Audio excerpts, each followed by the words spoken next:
Coming up next on the Filthy Rich Cleaners podcast. There is nothing that is not my fault. That sounds brutal. It is so liberating because if everything is my fault, then everything is within my control. From your first dollar to your first million, welcome to the Filthy Rich Cleaners podcast, presented by ZenMade. Join your host, Stephanie Pipkin, founder of Serene Clean, as she shares proven tips, tricks, and hard-earned lessons. Whether you're just starting out or ready to scale, get ready to discover how to build your own cleaning empire. Let's roll up our sleeves and dive in. Hello, everyone. Welcome back to the Filthy Rich Cleaners podcast. I am your host, Stephanie from Serene Clean, and today's amazing guest is my friend Chelsea Withers here, all the way from Louisiana. And Chelsea is quite the impressive woman. She is a very new business owner, but has really just skyrocketed in so many ways, both from a systematized kind of side of things, as well as just being a big part of the community. You guys may have seen her in the ZenMade Mastermind. She's very active, and I'm so excited for you all to hear her story. So Chelsea, thank you for agreeing to be on the podcast. I really appreciate it. Yes, I am so excited. I love this podcast. I've been watching literally since the day it started, and I've learned so much. So it's really like surreal to be here.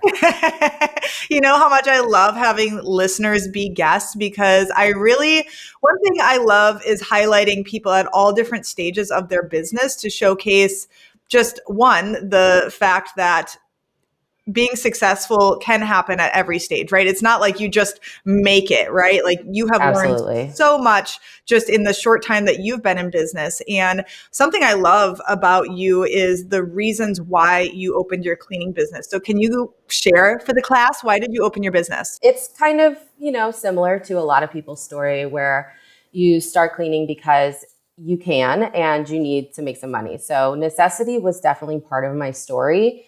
But my love of cleaning goes back through my entire life. I've always been that person. If somebody in my life experienced something like a death in the family or a new baby or, just something where they needed a little bit of help, I've always wanted to show my support in a way of showing up at their house to help clean or whatever that looks like. But in a way, it's my love language. So whenever I was, I think on my third year of being a stay-at-home mom, I was just kind of done with being at home. If I'm being honest, looking back at it, that's really what it was. I was like, I need to do something. And cleaning was just the way to go. So I set up a plan and I started just doing it like a lot of people do. I got my plan together. I set everything up and I just got to cleaning houses and I loved it. I loved the work that I was doing. I loved being out of the house, kind of feeling like myself again. I struggled with postpartum depression, rage, anxiety, all of the things that you can struggle with after having a baby, a lot after I had my son. So getting that like autonomy back and getting out of my house really helped me mentally. Not to mention the leading up and getting my own house in order was a huge catalyst to my mental health and my healing journey, essentially. So I wanted to provide that for other people, especially moms, but really just anyone in general who feels that weight of their environment and their home, and it weighs on you mentally, whether you are somebody who you would consider yourself a neat freak, or if, you just regular person, it has an effect on us. So I got to work, and at first I kind of thought I was ambitious and I thought, maybe this will become something big one day, but I didn't have a hard set goal for anything specific. But there came a point around 4 months in where I think it was my first $1,000 month that I had. And I sat down with myself and I was like, this is lucrative. It is a lot of work. I need to make a decision right now. And I made the decision that this wasn't going to be a little thing that I was doing and I was going to take it seriously. And so from that point forward, I believe it was actually a year ago around this range, somewhere November, December, I put my boots on the ground, as I say, and I got to work. I started systemizing everything, being serious, really focusing on my client journey and setting goals for what I wanted this to look like next year and years from now. Mm-hmm. Well, that's really incredible that you kind of used your struggles to inspire this new journey and path for you. And I think a lot of our listeners can probably relate to that because so many folks that I talk to are coming from either being a stay-at-home mom or just even being a single parent, like all of these different factors when it comes to being somebody with a family, which is a very different path than I had. I didn't have kids when I opened the business. So I'd love to hear, how did you balance that, especially in the beginning, being that you had, your child. How many kids do you have? Just one? Just one. Okay. So you had your son. One and done. Yeah. So talk to me about what that looked like within that first year, even when it was like, were you still primary caregiver or how did you handle that? Before we get into that, I actually wanted to say to you that I am actually so impressed by how you did it all without having a kid, honestly, because my son and my family life and everything was like, as you would say, and as I would say, the fire under my ass. It was what kept me going. So you did that so young, and without that fire, I don't think I could have ever done that. Honestly, my son, even though it is harder as a parent to manage things, manage home life and business life and get things done, whenever you become a parent, you get this additional gear into your box of gears.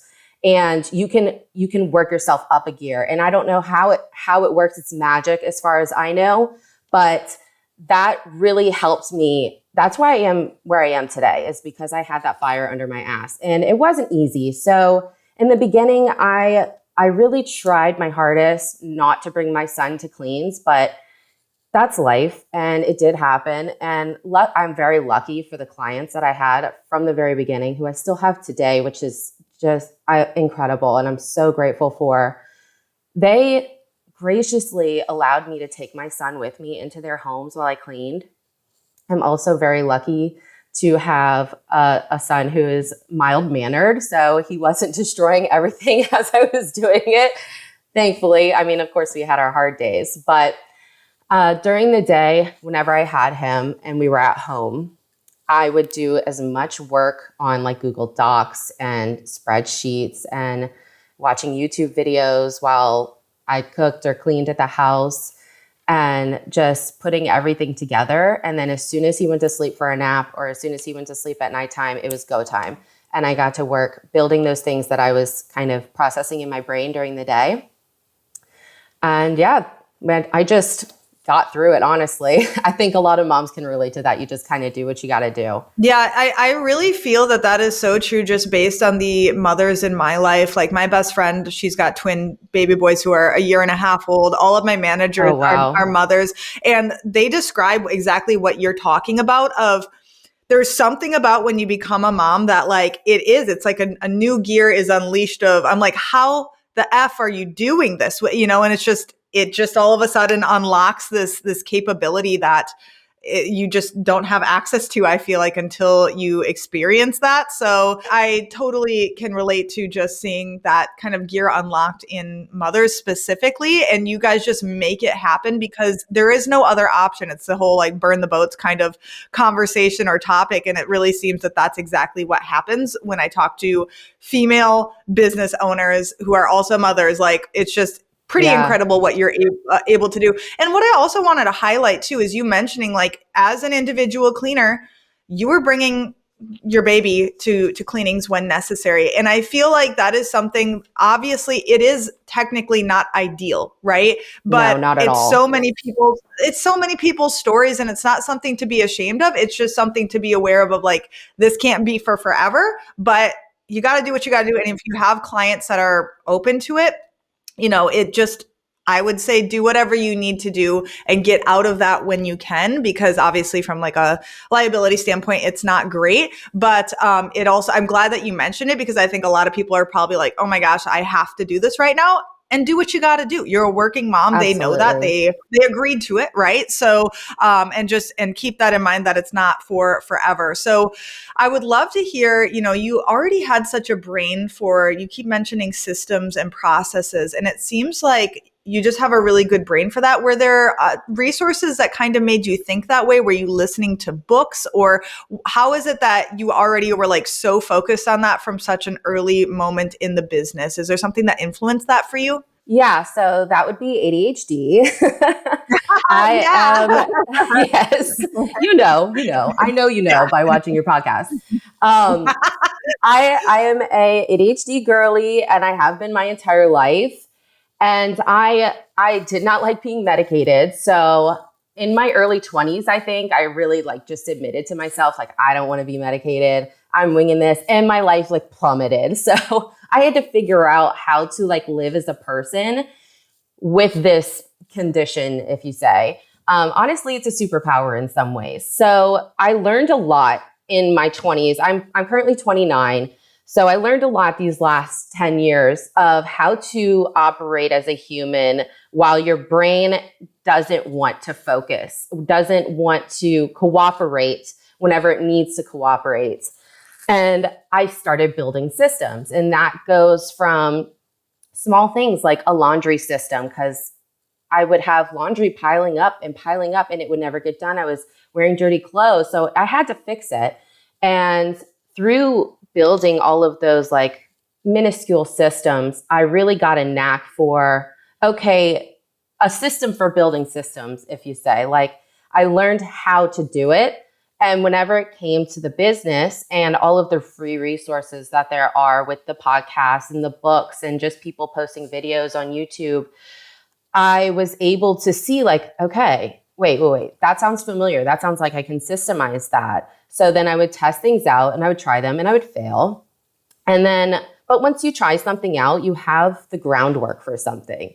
So all you have to do from that point is tweak it. So, and that's what I did. That's just what I've been doing this entire like year and a half that I've been in business. I started with a system that somebody else created, systems that you've put on the podcast, and they worked in some ways and they didn't work in other ways. And I tweaked it until it was perfect for what I was doing. And I will say, we're a year and a half in, I now have 3 cleaners with me. Those systems that I built, we're outgrowing them now. So I'm in a phase where I'm having to do that again. I kind of had like a second to breathe. And then it was like, nope, time to get back to work. So I'm still building systems, still tweaking things and going hard. Yeah. And that's such a great point to be had, is like, all parts of the business are kind of like a living, breathing entity that will continue to evolve over time as the business grows. What got us to 3 cleaners is not what's going to get us to 10, right? That foundation is going to be there, right? Like, you're not a wipe down service, just like Serene Clean is not. We literally use those words when we're selling of like, we're not a wipe down service. We're going to be very detailed. And I know that that's how you sell as well. And then building a system around that. And so what kind of things were working for you when it was just you cleaning versus things that have been tweaked to get you to this 3 cleaners that now you're like, and these might be 2 separate questions. What worked for you from nothing to 3 that is now not working and that you have to revamp? So one thing that I didn't do while I was solo that I absolutely needed and I put off for way too long was a standardized checklist leaving in the homes. And I know that's something you talk about a lot, and we actually had a meeting and you helped me with because my I saw your beautiful checklist. I was like, that looks familiar. And I was like, oh yeah, I sold that to you. No, I literally, because I don't have time to learn Canva. Yeah. It's too complicated for me. So I was like, let me just change the colors here. No, it's great. I added a few things, took some things away to, make it reflect what we're doing over here. But having that checklist is just honestly life-changing. It's the communication with the client. That's something that's very important to me. But also keeping everybody on the same page. In general, it's just communication. It's so important. And being able to stay on track. So that was one thing from solo to having cleaners that needed to change. And honestly, I should have had it while I was solo too. That was not a priority at the time. But getting it in place now is like, that's so fantastic, because it is just like, that foundation. There's a reason I like hammer it so much, because it's like, it just is the core foundation. I hope you hammer it. Yes. Get one. Do it. Even if it's crappy. That's another thing that held me back whenever I went from solo to having cleaners, is while I was solo, it was just me. It was just my time that I really had to manage and worry about and inconvenience. So whenever I started getting help and cleaners, I realized that I didn't have time to make everything perfect before I put it into play. And I just had to do things. And I realized that was holding me back while I was solo, actually. So even if you don't have like a pretty checklist like Stephanie has, just write something down and put it into work. And like I said, that's the foundation, and you can tweak it as you go. You'll get there. It will be pretty one day. You'll figure it out. Just do something and get it done, and then go from there. So true. And I think that that's something that actually is kind of positive and negative, even about this podcast, for example, of when you're hearing people who have been in business and have, lots of employees, and you're seeing what's been built up there. I think for a lot of our listeners, that gives them this like analysis paralysis of like, I want it to be as perfect as what they have. But it's like, it's taken us 6 years to get to this level. And I think that like, I'm so happy what you're saying is just pull the trigger, because good and done is better than perfect and not done. Right. So it's just do the thing you can and tweak, right? We need to take action instead of getting stuck of like, it's not perfect. It's not perfect. Right. Yeah. And as a perfectionist, I totally get that paralysis by analysis situation. That happens a lot to me. It's kind of like how you build confidence in life. You just have to do things and see how it goes. You just have to have that proof to yourself. Just like we have to have social proof to show to our clients, we have to do things to have social proof for ourselves. So I did something. Okay, I did it. It's over. Let me move on to the next thing. And you gotta feel the pain sometimes. You gotta mess up. You can't avoid it. You cannot delay pain. Pain will always be there. So just do it. I mean, Nike got it right. Right. And pain is such a good teacher, because it's telling us like what needs to be fixed. And, especially like in the beginning where you're wearing all of the hats, right? You're cleaning, you're doing everything. And that can go on for quite a while, honestly, because we don't have enough money to hire any admin help. So it is a recipe for disaster to expect that everything's going to be perfect, because it can't be. And you're just going to be beating yourself up, where it's like just removing the emotion out of it is like, oh, fucked up there. Like, let's learn, let's readjust kind of thing. So it sounds like you have a very healthy relationship now, or you've learned that very quickly of like, it can't be learn the hard way. It needs to get done, because otherwise we're not gonna progress and move forward. Absolutely. Yep. You just got to do it. So talk to me about hiring then. So what did that look like in the beginning? How have you kind of adjusted that over time now as you continue to grow? Like any horror stories, any bad hires so far? I know it's still early for you. Thankfully, nothing horrible yet. So whenever I admitted to myself that I was going to hire was actually earlier this year in March. And I went ahead, I set up some janky, Google form application. Like I said, just put it out there. And I got some applicants and I hired somebody. And I'm so grateful that I did that. At the time, I wasn't sure if I was ready to hire, and I wasn't ready to hire, but I did it anyways. And I'm so glad that I did that, because by hiring that person, it was a mirror. It was a mirror to everything that I needed to do. It showed me everything, all the holes, everywhere that I needed to improve, where I wasn't ready, where I was over ready, and I could kind of scale back my energy on. And my cleaner at that time she was newly pregnant. She was early in her pregnancy. So she wasn't going to be with me for a long time anyways. And that ended up working out perfectly. I am a believer that everything happens when it's supposed to happen. And I think that happened perfectly. So she was with me for a while, and she went off and did something else because she was progressing in her pregnancy. And that gave me time. I didn't hire again after that. I took time and I worked on all of those things that I saw that I needed to work on.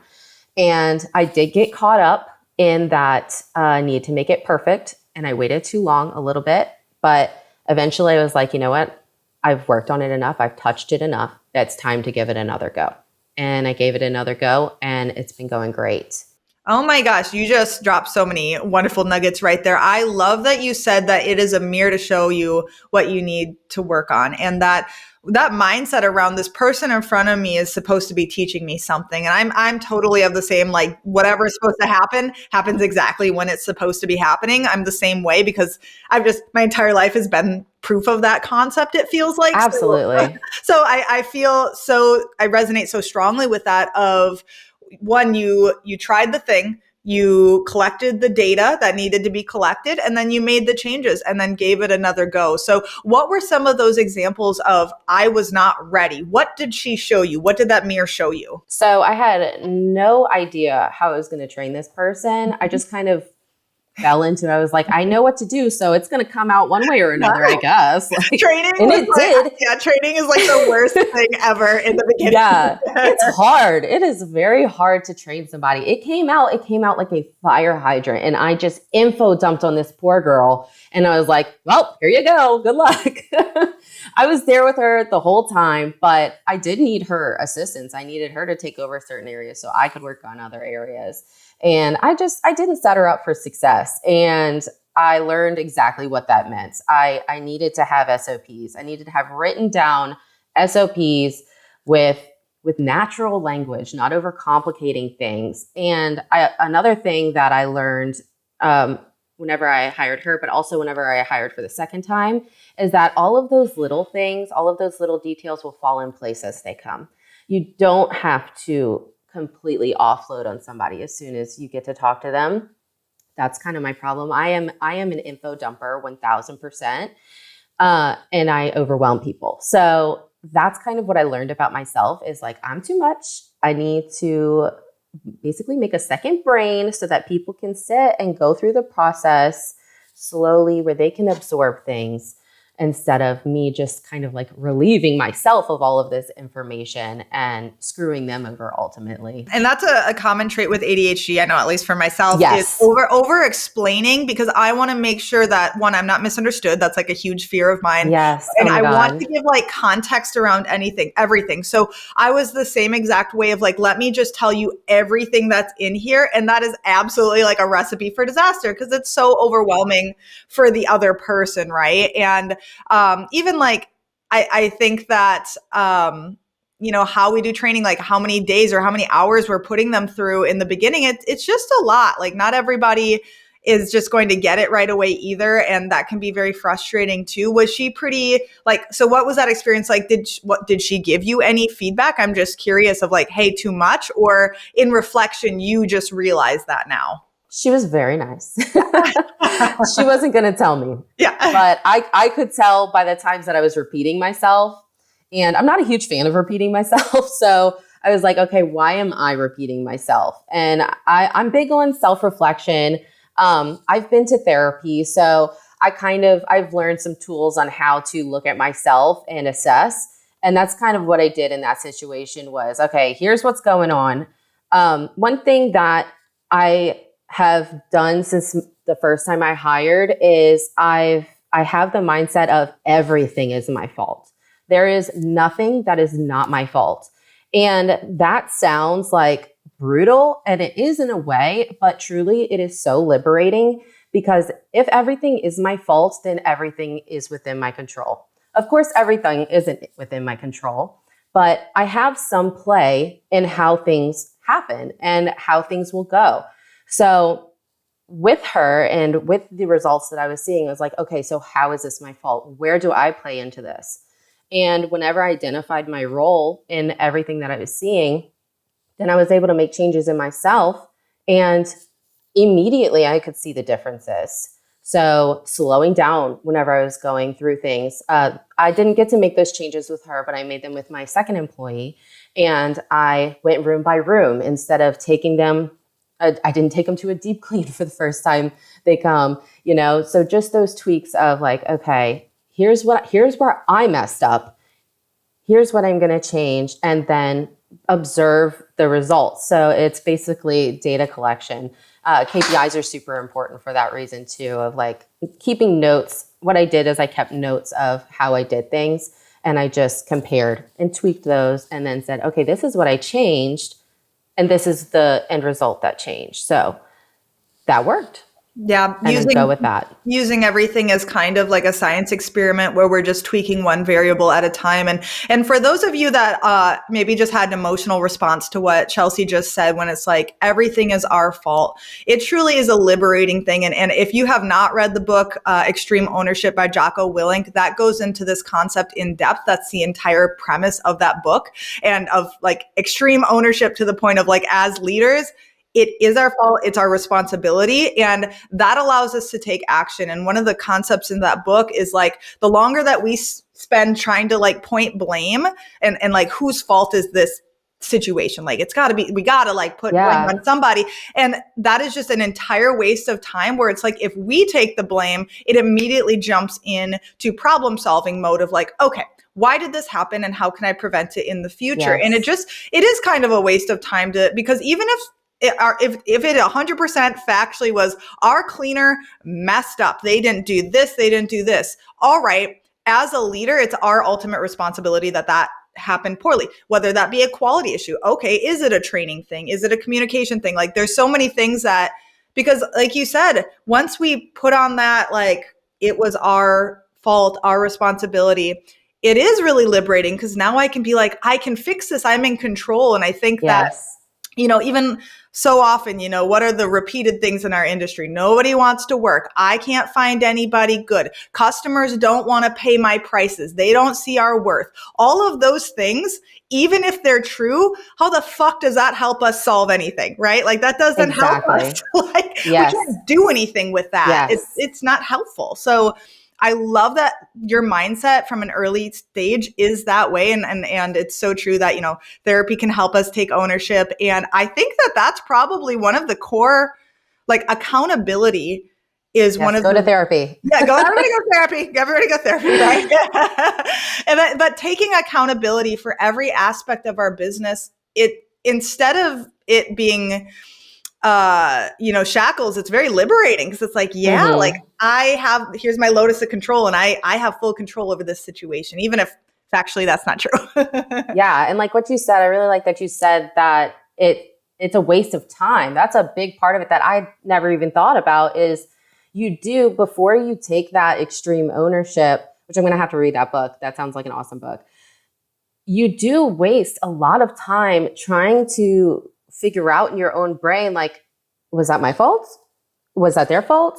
Where did they mess up? Whereas even if it was their fault, it's my fault, you just saved all that time debating in your brain, and you can immediately get to the point and figure out what happened and how it's not going to happen again. And then it's over. And it's just like, okay, that could have taken so much, not only like physical time, but emotional and mental labor, which you need to conserve that as a business owner, because you're going to be dealing with a lot, and you need to cut out all the fluff, all of the stuff that doesn't matter. And that doesn't matter. Yeah. And it really does help you make decisions of, like, even really extrapolating that to coming back to systems, because I find that concept is so important throughout, of like, okay, the client, they canceled last minute, because I forgot to manually send out the text reminder or whatever, how so many small owners handle all of that stuff, or, I double booked things or whatever. And that comes to like, okay, we could eradicate this altogether by having a software in place, right? And obviously you've been a ZenMaid user since the beginning, right, of your business, or pretty close. Yeah. I was actually with House Call Pro for the very, very beginning, but it just wasn't geared toward our industry. And I was having to do a lot of workarounds to make it work. No hate to House Call Pro. Great for electricians, plumbers, HVAC. Awesome.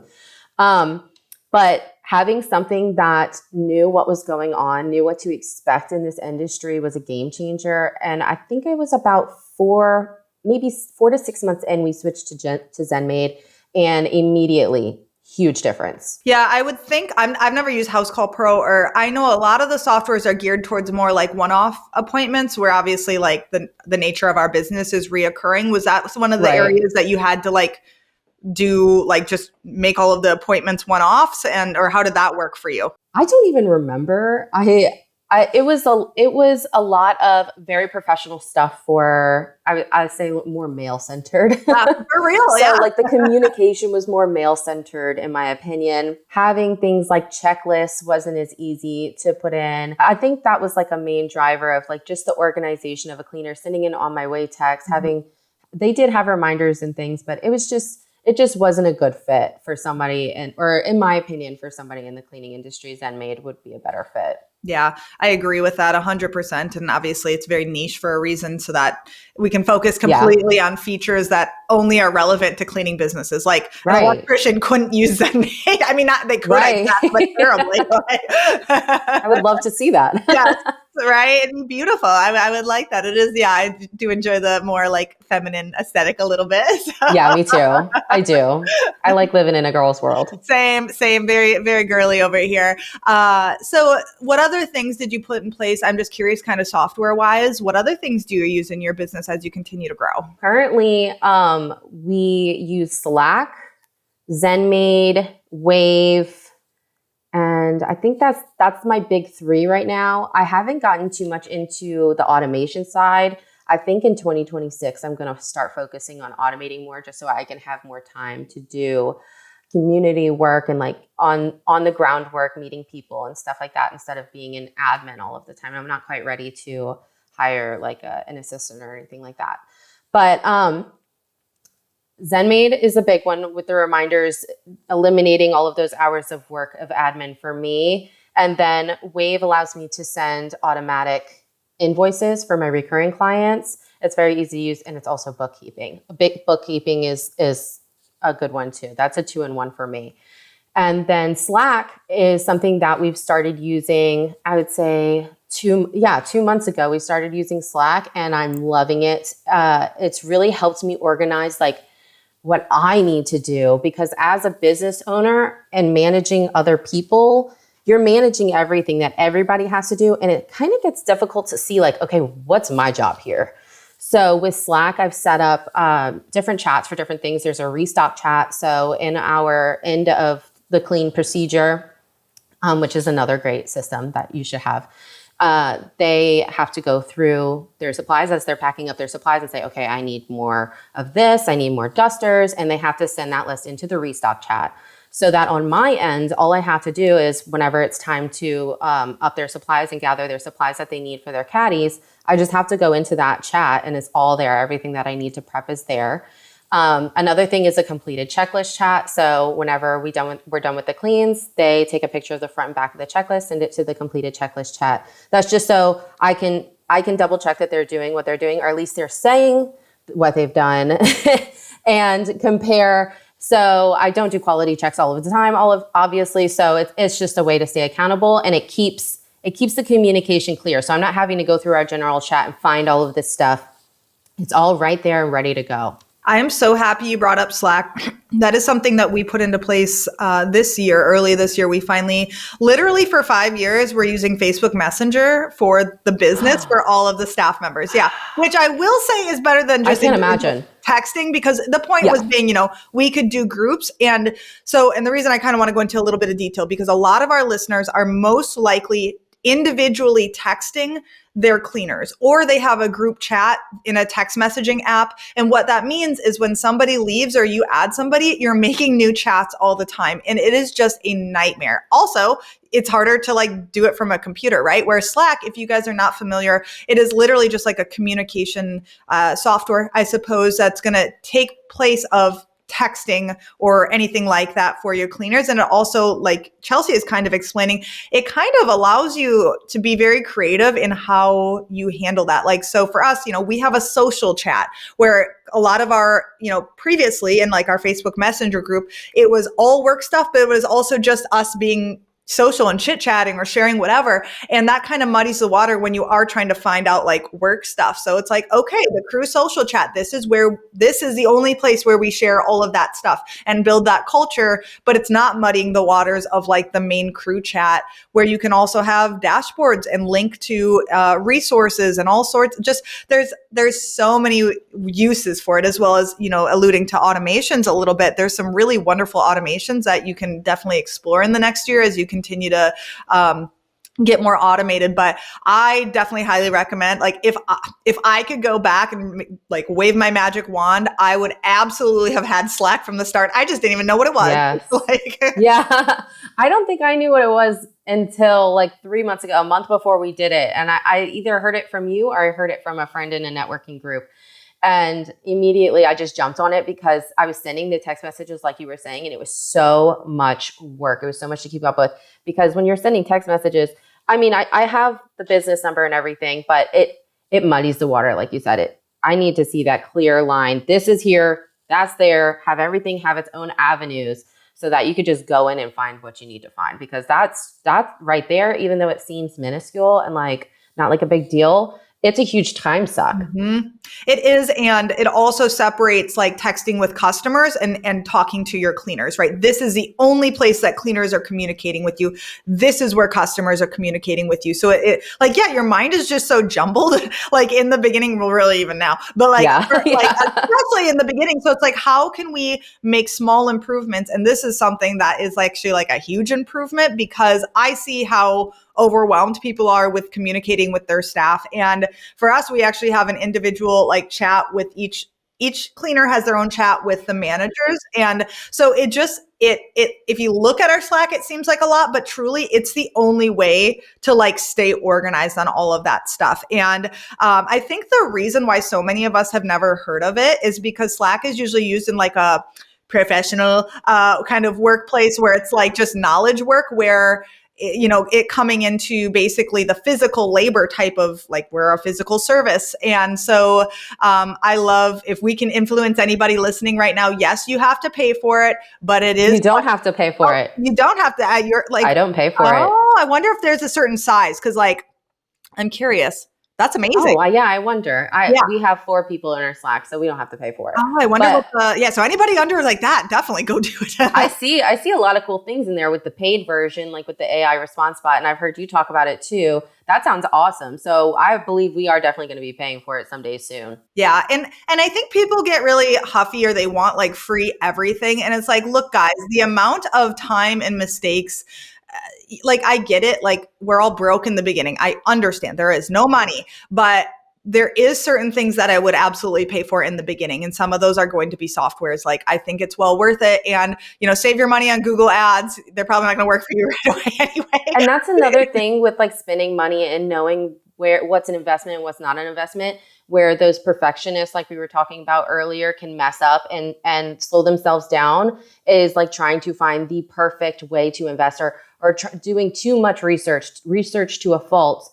Just do something. Maybe you waste a little bit of money. Maybe you go into a little bit of debt. I went into debt to be in a business, and it's working out great. So do what you got to do, weigh the pros and the cons, make smart decisions, but don't get caught up in like, is this going to be the perfect thing for me? I've switched so many times through this journey, and they worked in that era that we were in, and they didn't work now. And you just move on up. And sometimes you just waste money outright. That's okay. That's going to happen. Like that's just part of the culture of owning a business.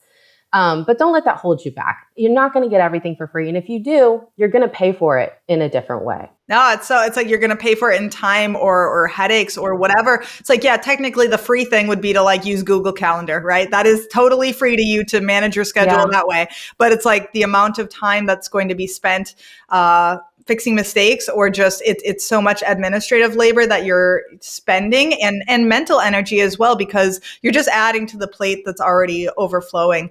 And I also love the fact that you pointed out, it's like, yeah, sometimes you are going to waste money, but you're learning from it. And I would just, make suggestions of like, don't sign up for year-long contracts. Like if you can do something for a month while you're playing with it.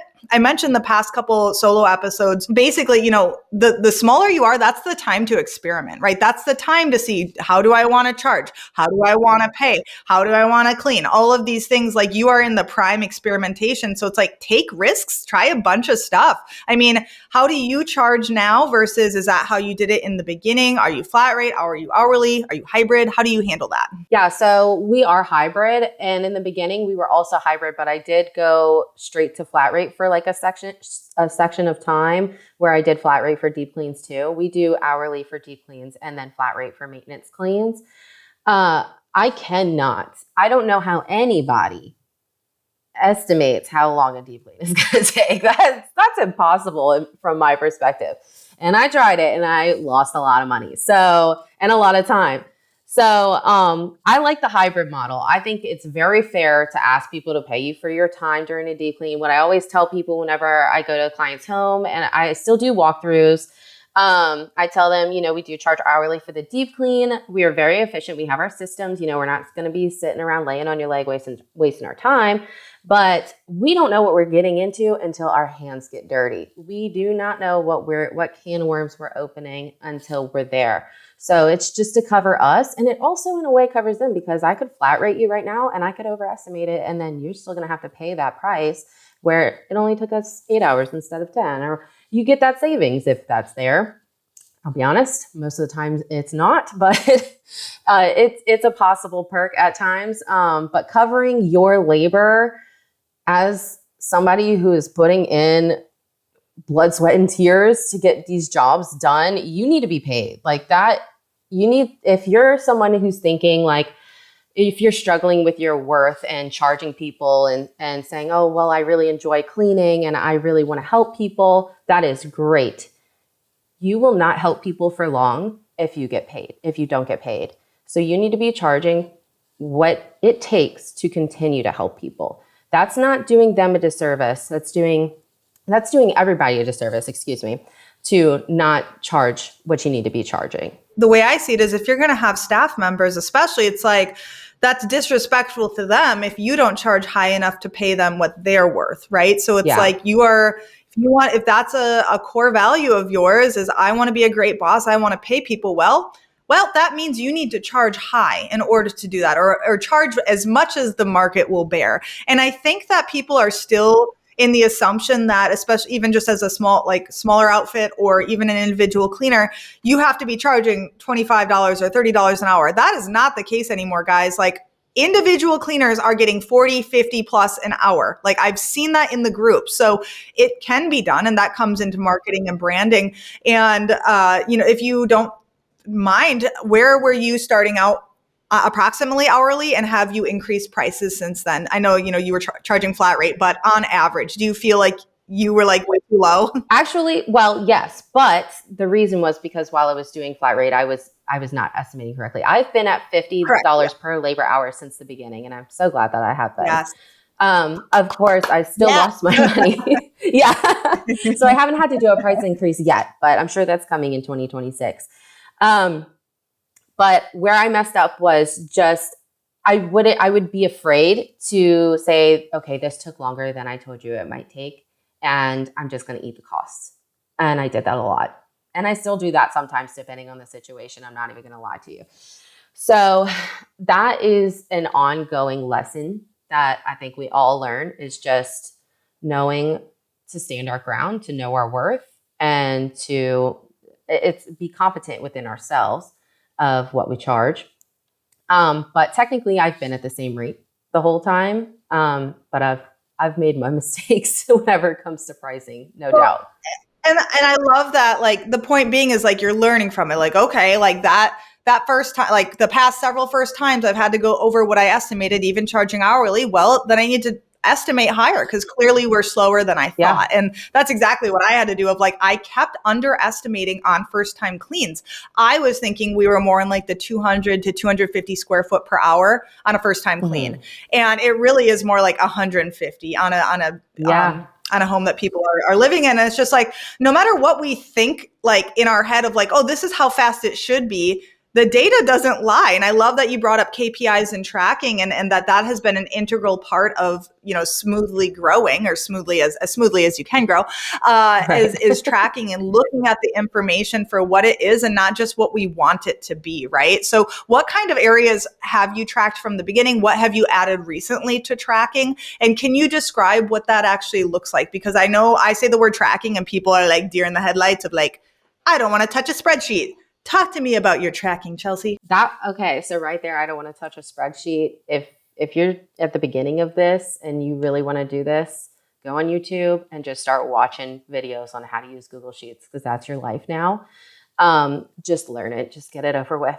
But that is so true. That is my life. Like I have 7,000 spreadsheets. That's just my life now. This morning we do morning team meetings on Mondays, and in the morning chat that I sent before the meeting started, I was like, I made a new spreadsheet. I can't wait to show y'all. So it really has to become your life. But one thing that I've tracked from the very beginning was the production rate. It's morphed over time of how I was tracking production. But while I was by myself, I was doing the square footage of the house or an approximate square footage, because most people usually do leave areas off, and it kind of complicates things, especially when you're first starting and you don't know how to gauge those things. It's just a work. You just have to learn, do it more and get better at it. And then I tried doing per room, and then I did both. And I have this real complicated spreadsheet, which tells me like how long a room will take, how long just floors will take, and all this stuff. And I love it. But that was one of those things that I grew out of whenever I got a team. That was way too complicated to track with a team. So right now we're just doing the square footage and like certain aspects about a home, like how many people live there, how many pets are there, is it a long hair dog, is it a short hair dog, like those types of details being attached to the information that we get of how long the appointments take. And I'm not going to lie to you, I'm still figuring it out. I still haven't figured it out whenever it comes to having a team, but having just a minuscule amount of an idea of what to expect is worth its weight in gold, in my opinion. That helps a lot with that analysis paralysis syndrome.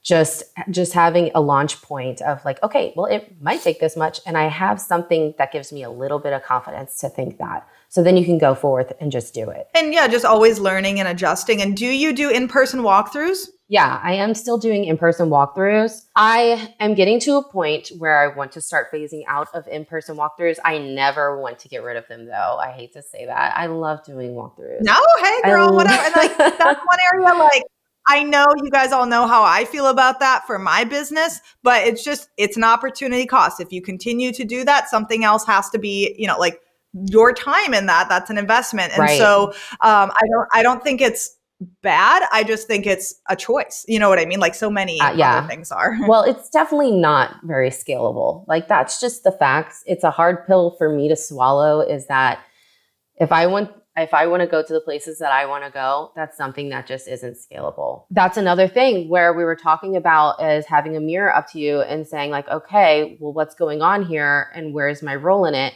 So putting a mirror up to that process. Why do I not want to get rid of this? Because I really love connecting with those people, and I love getting to chat and getting to know people's pain points and saying like, we can help you. And just like being there for that moment is very special to me. So it's not impossible to have that same connection in other ways. It's just a matter of adjusting it and figuring out how to do that in a more scalable way. So I think going forward, right now I'm still doing basically 100% walkthroughs for every new lead that we get.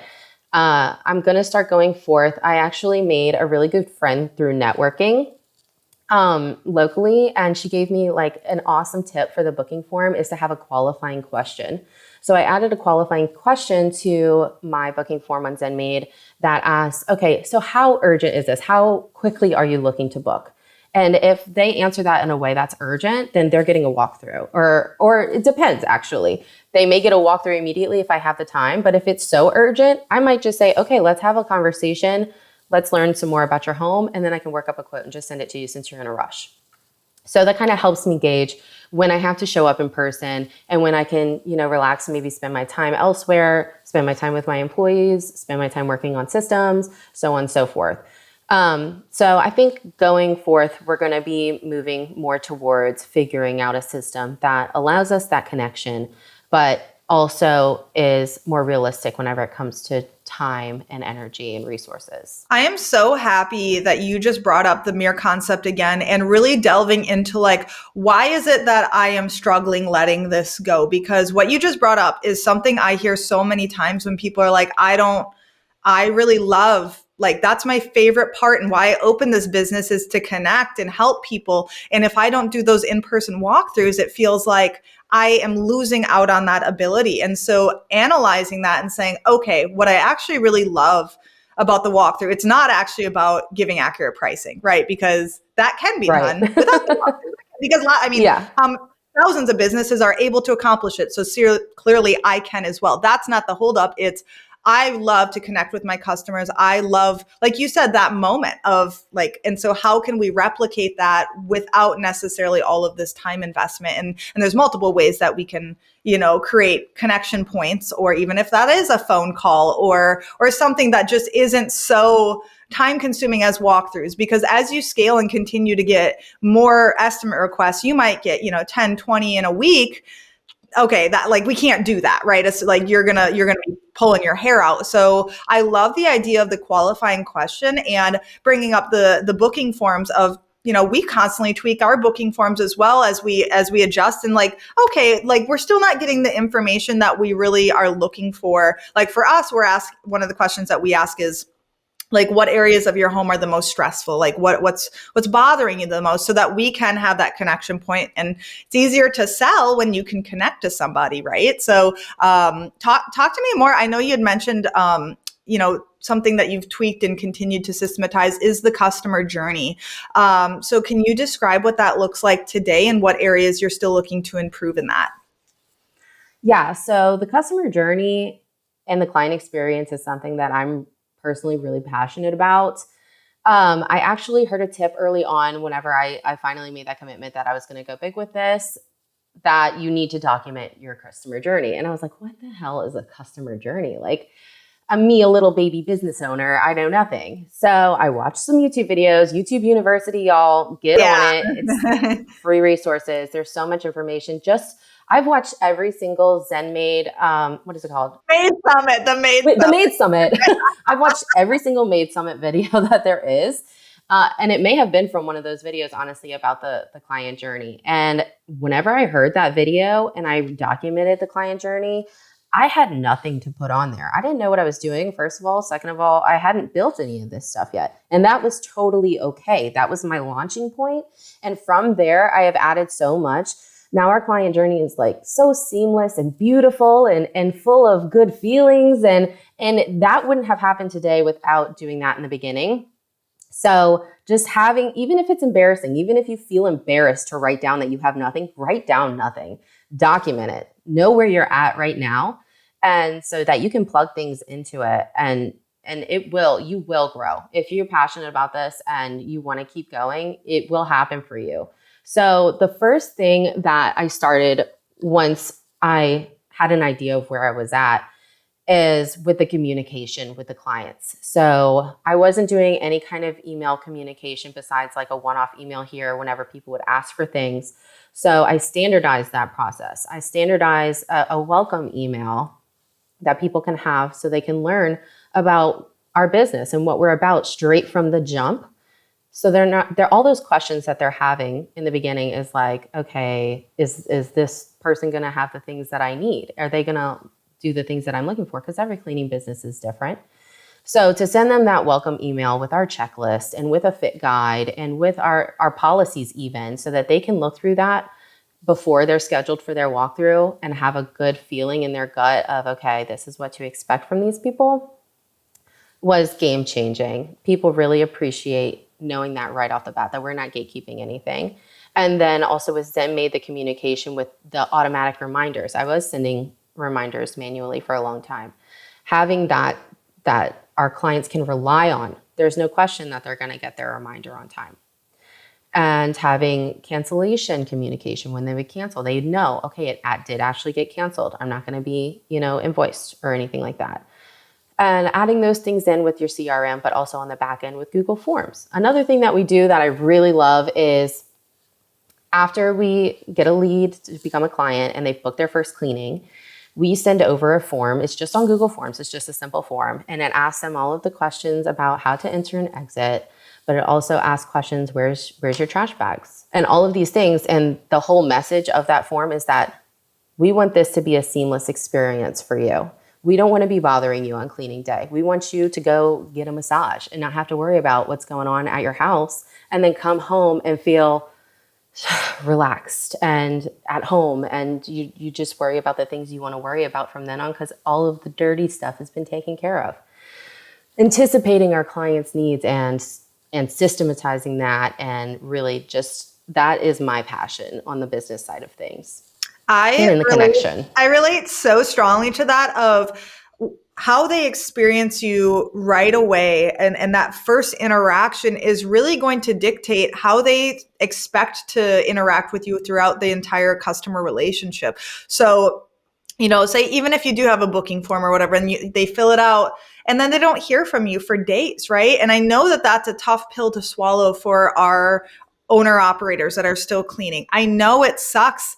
You're in the trenches, man, when you are having to clean and do all the admin stuff.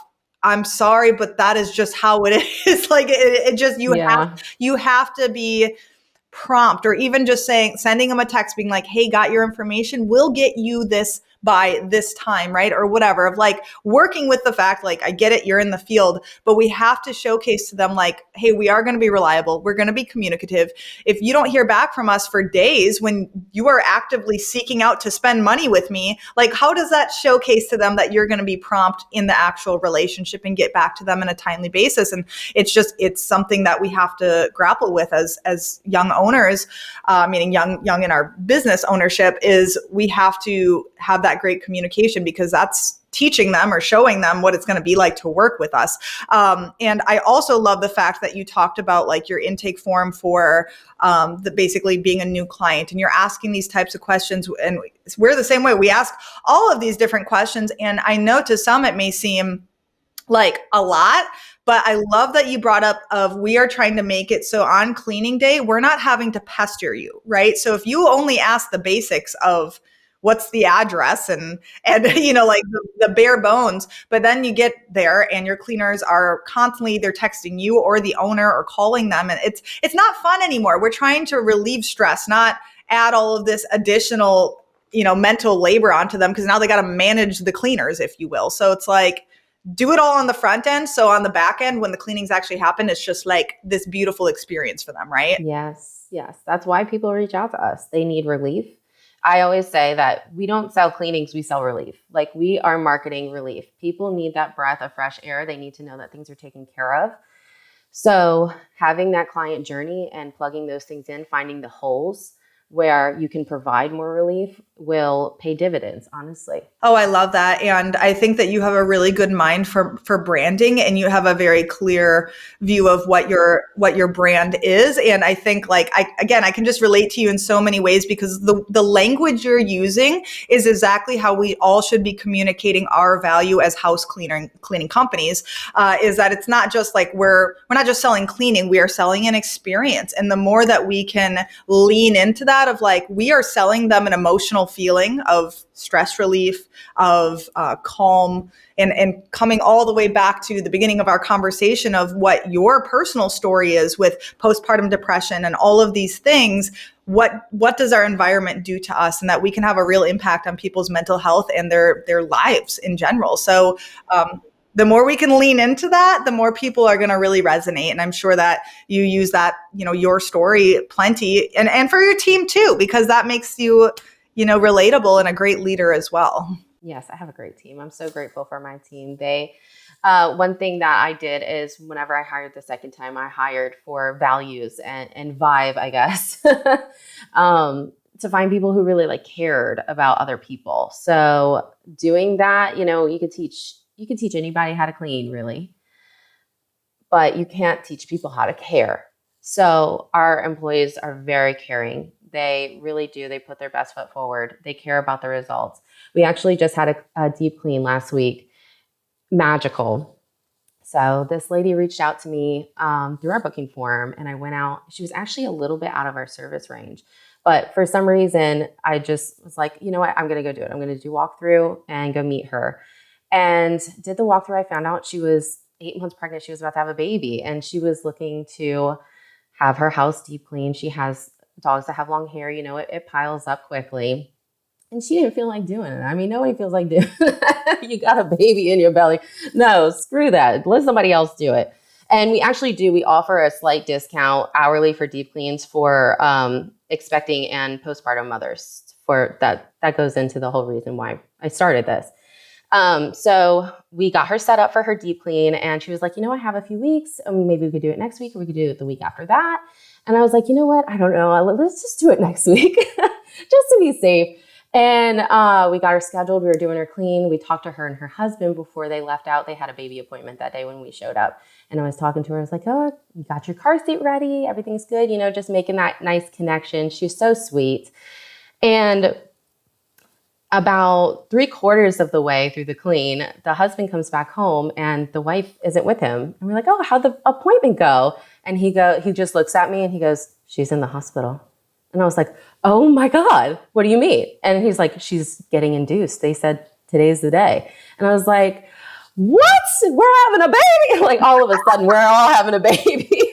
Everybody came to the room. We're all like, oh my God, we're going to cry. And like, it was just a beautiful, beautiful moment of connection. And we got to be a small part of their journey coming into parenthood just by being there. And they got to come home to a fresh home where all they had to do is come home with their new, beautiful baby and worry about him. And they didn't have to worry about all the dog hair everywhere or the nasty countertops or the stove top whenever they need to warm up a bottle or anything like that.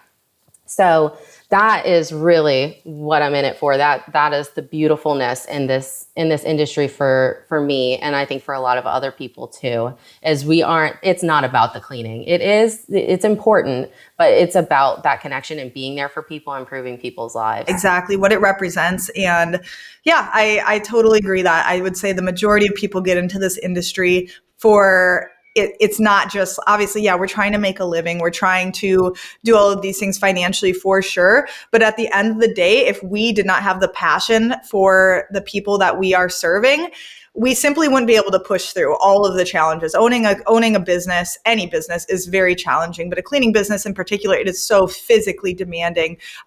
You're dealing with a lot. You are dealing with a lot. Everybody listening is dealing with a lot, but the love of the service that we provide, that helps just power us through of like, we know the impact. And those are the types of stories that you hear and it just gives you chills of like, oh my God, I helped those people. Like you made those people's lives so much better. And like, they're going to remember that. And and to have a team who cares about that makes a huge difference. To have those people who are standing by you and they know, and for them to benefit from that feeling, it powers them on. That next clean that they're doing the day after that, they got a pep in their step. Yep. They're feeling good about themselves, and it'll power them for a long time because we do that every day, especially when we get new clients. We can see through the progress of their maintenance visits that they're getting better. Maybe they weren't bad off, but you can see the difference that you're making in people's lives, and it's extraordinary. And why it's so important to be sharing that positive feedback with our team members, and just even as a team, like don't just share it individually one-on-one. Coming back to like Slack, like if we get positive feedback in any shape or form, it's going in the group chat so everybody can get the warm fuzzies of like, oh my gosh, look how, and just the power that we have, because it's not just one of us. Like the more we can have such an impact, the bigger we grow our team. And that's why just coming back to like, why is it important to like systematize? Why is it important to get these things in place? Well, that means that we can grow, which means we can hire more people, which means we can help more people. Like it really is like that, like laying it out of like the why of it all is like, this is why we want to make our businesses better, guys, is so we can help more people and have more stories like that, right? Because it just feels freaking good. It does. And you're not just helping your clients, you're also, the more you grow, the more people you're hiring, the more you're connecting your community together. You can become the glue in your community where people who want to serve are getting to serve in a place that if you're being a good employer, they're being appreciated, they're being taken care of. And then those people who are being poured into, your employees, are pouring into your clients. So it creates this beautiful cycle in your community. There's no lose. It's a win-win-win. I know. It really is this beautiful butterfly effect of like, yeah, there is something just really, really incredible about owning a business because of the effect that we can have is so much bigger. There's actually a great book called Thou Shalt Prosper, and it talks about kind of like how we view money, and highly recommend. It's written by a rabbi actually, and it just talks about like how I'm a big boy. Can you tell I like this? I got that very early on in the business, and it really, like what we just described, it kind of alludes to that whole concept of like, I think that people see money as bad or being successful as bad. Like I always kind of thought to myself of, okay, people like me in my community now, because where's the point where all of a sudden now I'm making like too much money that now I'm the bad guy, right? And like, why does that happen?